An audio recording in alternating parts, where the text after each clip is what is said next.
Michael Wacha still is a free agent. Ryan Brasier seems to be a lock for the Red Sox opening day roster. So, should the Red Sox re-sign Wacha? And Chaim Bloom finally provide some insight as to why Brasier continues to avoid being DFA'd.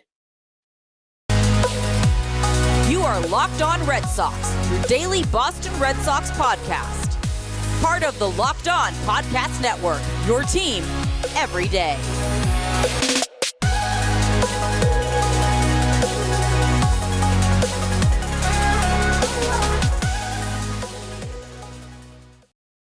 This episode of Locked On Red Sox is brought to you by FanDuel Sportsbook, the official sportsbook of Locked On. Make every moment more. You can visit FanDuel.com/LockedOn today to get started. Happy Friday and happy Red Sox Truck Day. I am your host, NESN's Lauren Willand, and thank you for making Locked On Red Sox your first listen of every single day. A lot of pitching talk today, one who still needs a team, and the other one, fans still just can't believe that he remains a part of a team. But we'll start talking about Wacha first because it's truck day, which means pitchers and catchers will report in just over a week. Full squad workouts are right around the corner. The equipment is en route to Fort Myers as the 2023 MLB season is going to be here before we know it. It's February 3rd. So next month, we will be watching regular season baseball. It's going to be incredibly cold this weekend in Boston. You have wind chills with making it feel like it's negative 30 outside. We're going to be wearing winter coats in the stands at Fenway Park, and that's probably going to be the case for a lot of other states, but it is going to be ridiculously cold. So the thought of baseball next month is just bonkers to me at this point. But the Red Sox have seemed to solidify their roster, their pitching rotation, or at least who will be a part of it, and it's a bit of a logjam right now, but even though there is a lot of starting pitchers or pitchers who could be starters in 2023, the injury history, the potential for unreliability, and a lot of unknown can beg the question of, is it worth re-signing Michael Wacha? Reports out there are saying that Wacha is in the market for a 2-year deal worth about $30 million, so $15 million per season. I don't think that's a huge ask for him, but with his injury history, and even though he was incredible last year for the Red Sox, I'm still not surprised that he still is on the market. If he is asking for that much, maybe someone would rather commit just a year to him, year and an option. I mean, there's ways around it, but Walker's been linked to the Minnesota Twins and the Baltimore Orioles in the last few weeks, but those two teams have gone out and signed Pablo Lopez and Cole Irvin, so maybe he's not on their radar anymore. And if you look at the right now, I don't think Michael Wacha makes a ton of sense for the Red Sox. I wanted him back. I was of the belief at the beginning of the offseason that he would be the one to get the qualifying offer over Nate Eovaldi, but I thought wrong. It happens. I do it all the time. And Eovaldi ended up going to the Texas Rangers. And then when that happened, it's like, okay, so now do they bring Michael Wacha back? And it never happened. Michael Wacha still is a free agent. And like I said, the Red Sox probably aren't the best fit if you're thinking right now, because of the 7 starters. You have Chris Sale, you have Corey Kluber, you have James Paxton, Garrett Whitlock, Nick Pivetta, Brian Bayo, and Tanner Houck, all looking for spots to be starters. And maybe Wacha is getting offers, but they're not just what he wants. Maybe he wants that 2 years, and teams aren't willing to commit that. At this point, you feel like he should just wait till spring training and maybe see if a team needs him because somebody gets injured or for whatever reason. The Red Sox, that could happen to the Red Sox. They faced a ton of injuries last year, especially when it came to their pitchers. And it's a logjam, though. That's the only thing. I mean, you have 7 people looking at 5 spots in the rotation. You don't know what Garrett Whitlock will be as a starter. You don't know what Tanner Houck will be as a starter. You don't know what James Paxton will be as a starter. And Chaim Bloom sounds like he is not going to move him to the bullpen. Brian Bayo, you don't know what his sophomore season will bring in his first full season with the Red Sox. Nick Pivetta, I think you kind of know what you're going to get from him. It's just a matter of, will you get good Nick Pivetta on a given night, or will you get the Nick Pivetta who gets shelled for 8 runs and 3 innings on any given night? And Chris Sale, same thing. You just don't know. You hope that he's going to be 100% healthy, stay 100% healthy. You could say the same thing about James Paxton. You want all of these guys to stay healthy. And Michael Wacha also dealt with injuries last year as well. He does have the injury history. He had 2 stints on the injured list, but he still was one of the more reliable pitchers for the Red Sox last year, Nick Pivetta being the other one who never missed a start. And Michael Wacha, he still went 11-2. He had a ridiculous ERA for missing games, for going on the injured list, and he still led the team in wins, even though he was on the injured list twice. So you look at it from a numbers standpoint and how well he did. Yes, he would make sense. But right now, it's just like, where does he go? Because if you're not going to put James Paxton in the bullpen, and that's fine. If you want to see what you have in him as a starter, fine. But there's probably going to be a pitcher or two or three that's going to move to the bullpen at some point. I don't know. I'm not making those decisions, but I am looking at this roster being like, there's a lot of people on here who want to be a starting pitcher and who they plan to have as starting pitchers. Who's going to be the odd man out? Michael Wacha already does not fit in this rotation. I would love to have him back, but where does he go? We don't know. That's the thing. There's not room for him. And I did pose this very question on the Locked On Red Sox Twitter account at LO_Red Sox. And we got a few responses. They're kind of mixed. And I just asked, would you want the Red Sox to re-sign Michael Wacha? So Bet Big Red said, wise man once said, you can never have enough pitching. That is very, very true. But listen, if they want to re-sign Michael Wacha and DFA Ryan Brasier, I don't think anyone would have a problem with that. But yes, you never can have too much pitching depth. We did see it last year that there was just no depth.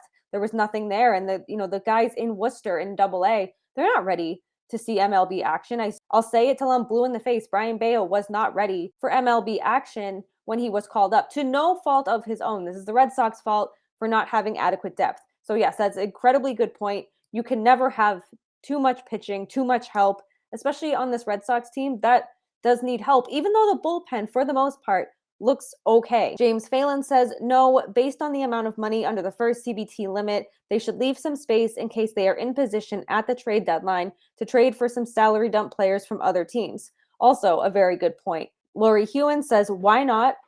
Why not? Like Bet Big Red said, you can never have too much depth. Peter, shout out to Peter. He just said yes. So Peter is on the re-sign Michael Wacha train. And then BP125 said, Chris Sale falls off his bike and breaks his leg. Paxton's arm falls off. Whitlock gets dead arm. Houck breaks his back and Bayo bust. Wacha is then needed. Yes. And this is the thing with the Red Sox starting rotation with so many question marks surrounding them. We don't know if Chris Sale will stay healthy. I'm hoping he will.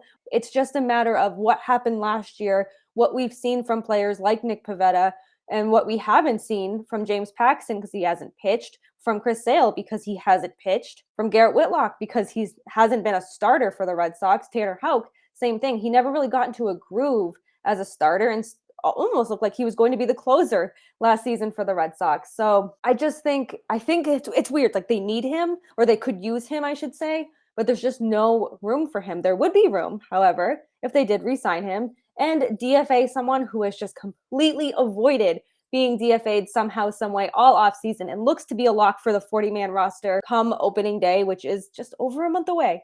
Ridiculous how fast the offseason goes sometimes. And I'm somebody who was like, it is a 100% sure thing that Ryan Brasier will not be on the opening day roster. But like, I would have bet all of my money on that. And thank goodness I didn't. But if you do want to bet on the Red Sox for whatever you desire, you can head on over to FanDuel. They have everything right there for your betting needs. And not just baseball, they also have football because the Super Bowl is here. The Super Bowl is just over a week away. You have the Eagles and the Chiefs squaring off for that Lombardi trophy. And what better time to be excited and so excited about our new sports betting partner for Locked On, because FanDuel is the #1 sports book in America. And if you're new to FanDuel, even better, because they have so many great features to make betting on sports fun and easy. If you're new to betting or you have no idea kind of what you're doing, I'm very new to this too. FanDuel makes it so easy, does not make you feel like a first-time bettor. But if you are a first-time bettor and you are a new customer to FanDuel, you can join today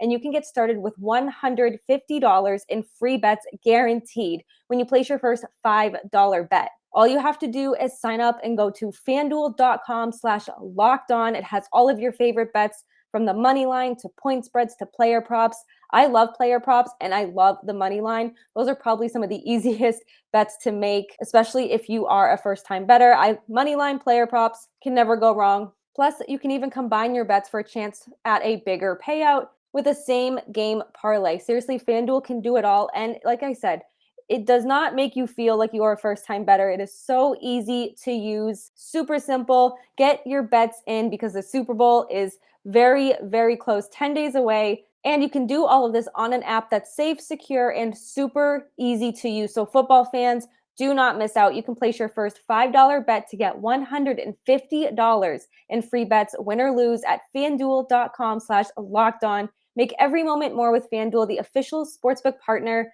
of the NFL. Thank you for making Locked On Red Sox your first listen of every day. Now check out Locked On MLB Prospects because host Lindsey Crosby is a prospect encyclopedia. We've had him on Locked On Red Sox, so we can definitely vouch for him. And he is going deep on the MLB stars of tomorrow. It's free and available wherever you get your podcasts. So Ryan Brasier has become the story of the offseason for everything that he hasn't done. And that's because he's still on this roster. Every time he does not get DFA'd, fans are just like, how does this keep happening? What does he have on the Red Sox? What do the Red Sox see in him? It's so many unanswered questions. But Chris Cotillo of Mass Live had Chaim Bloom on his Fenway Rundown podcast, and he asked the question, what's Ryan Brasier doing on this roster still? He asked it much more nicely than that. And this is what Chaim Bloom said. It's a bit of a long answer, so bear with me. And he said, I know Brasier has been kind of a lightning rod for this. People talk about projections that can kind of roll their eyes. The fact of the matter is there's a lot of things you could look at that pitchers do that are really good indicators of what they're going to do next. And in many cases might be better indicators than the ERA. That doesn't guarantee anything going forward. Obviously, we deal in probabilities, right? Nothing in life is guaranteed to us. But those indicators are real. So this is kind of, stats don't tell the whole story kind of thing. The ERA doesn't always tell the whole story. But I think the ERA, more than anything, tells probably the biggest story of a pitcher. And I always use Jacob deGrom as an example because he could have had a 1-12 record. And you look at the losses and you're like, this guy must stink. Then you see his ERA is usually under 2. He is just so solid and he keeps men off base. He limits runs. And you would never know that if you just looked at the losses. So you want to go deeper into the analytics. Sure, Chaim Bloom is a big analytics guy. He goes on to say, and with Ryan, it's not rocket science. He throws a ton of strikes. He has really good stuff. He made some adjustments later in the season, just in terms of how and when he used what he had to sequence it better and help him get outs. The product of a lot of good work, first of all, obviously by Ryan, but also by various members of our staff that really worked together to help him understand, okay, why are our results underachieving what our stuff says we should do? It's not because we don't throw strikes, right? He throws a ton of strikes. So how else can we sequence our stuff to help us get outs better? Does that guarantee anything going forward? No, it's something that has to be earned. But there's a lot of reason and there's optimism that's shared by both front office and field staff that we will get better results going forward. And maybe some of those adjustments were made from August to September when it comes to Brasier, because in August he had a 9.75 ERA, really, really bad. That was in 12 innings. And then in his final 13 outings of the regular season, he had a 2.25 ERA. So there was clearly some adjustments made. Maybe it was just the pressure. I mean, they were out of it in August, but maybe just the less pressure that's on him. There's nothing really to play for. But Chaim Bloom does seem optimistic that Ryan Brasier will turn it around to 2023. I do think he will have a short leash. Cotillo also noted that Ryan Brasier is out of minor league options, so they can't just stash him in AAA, can't just kind of throw him down there if he struggles in case he's awful. But this is going to go one of two ways. Ryan Brasier is either going to be incredibly solid next season, or this is just going to blow up in the Red Sox face. And it's just going to be like, you had the chance several times to DFA him throughout the offseason. I don't think there's an in-between here. It's one extreme or the other when it comes to Brasier. And Chaim Bloom is not going to come out and say that, oh yeah, Ryan Brasier has all this blackmail on us and we have to keep him. But I was not convinced. He's not a very convincing person when he wants you to believe something and wants you to be optimistic and excited about something. Ryan Brasier has a lot to prove, and he very well could come out and prove a lot of people wrong. That's always a possibility. You never say never, but when you look at what he's done since he's been with the Red Sox, fans know that fans are not expecting him to come out and be incredibly solid pitcher, this reliable pitcher, because they're going to continue to look at things like the ERA, like his walks, like his strikeouts. And if we're wrong about Ryan Brasier, great. I'm going to be happy that I was wrong, that so many of us were wrong about Ryan Brasier. I just do not have a lot of confidence in him going into the 2020-23 season. I don't think I'm alone in that thought, but coming up in our final segment of the Locked On Red Sox podcast, as always, we'll end the show with the mental health minute. So this mental health minute, we haven't done this in a while, but I've been dealing with a tension headache for the last week. And for the most part, it's under control now, thank God. And I've dealt with migraines since my early 20s, but this tension headache has been no joke. It's just been a week straight of very little relief. I wake up with it, I go to bed with it, and finally I went to the doctors, and now it's under control. And I was talking to my grandmother, she's 94, and I was telling her about my headache, and she's had some advice for me, and I'm going to read you that advice because some of it was just so silly, and I was just like, where do you come up with this? So she told me to tie a scarf tight around my head, but make sure when I tie it that the knot is not in the back of my head, but to the side. It doesn't matter what side, just to the side of my head so the knot is not pushing itself into the back of my head. She told me to lay down. Wonderful. That is my favorite piece of advice. And then also she recommended the dark room as well. Go to bed without a pillow. And she said she knows that it'll be hard, but you need your head to be flat. You don't want it elevated on anything. Take something stronger than ibuprofen. I'm just taking the ibuprofen. That's all that was prescribed to me, and a muscle relaxer. So I'm not going to take anything stronger than ibuprofen. And then she said to call my father.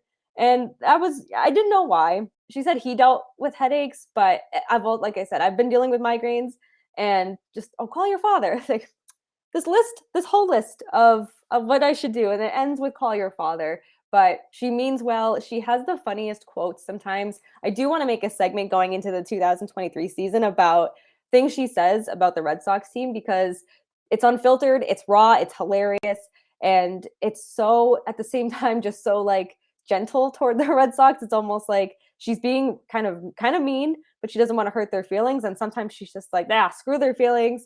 Like last year when JD Martinez was selected to the All-Star game, she was of the belief that he was not voted in for whatever reason. And when my husband and I told her, her jaw literally dropped, and she's like, he got into the All-Star game. Well, the Red Sox must have given that to him because he's the oldest player on the team. And it's things like that just like make her so funny and make her so witty. And I do tweet about when she'll talk about the Red Sox and the Bruins. She hasn't had too much to say throughout the offseason. She did talk a little bit about Bogarts, but she hasn't had too much to say. I don't know if that's a good or bad thing. We'll probably find out in the first 4, 5, 6 games of the regular season. But if you're ever dealing with tension headaches, or maybe any headache, maybe tie a scarf around your head, lay down in a dark room, call my father. But thank you for making Locked On Red Sox your first listen of every single day. Please rate, review, and subscribe to Locked On Red Sox right here on YouTube, Apple or Spotify, Odyssey app, wherever you get your podcast is where you can find us.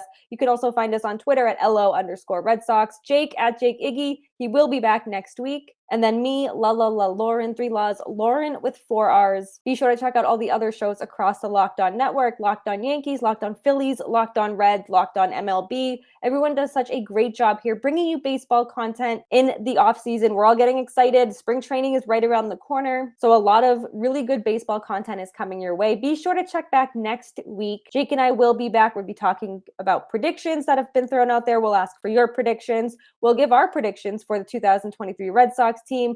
And going forward, we'll talk about X factors, who has the most to prove this season, who will be the biggest surprise, who will be the biggest disappointment, and everything in between. We will see you next week, and we'll end this show how we always do. Let's go, Red Sox.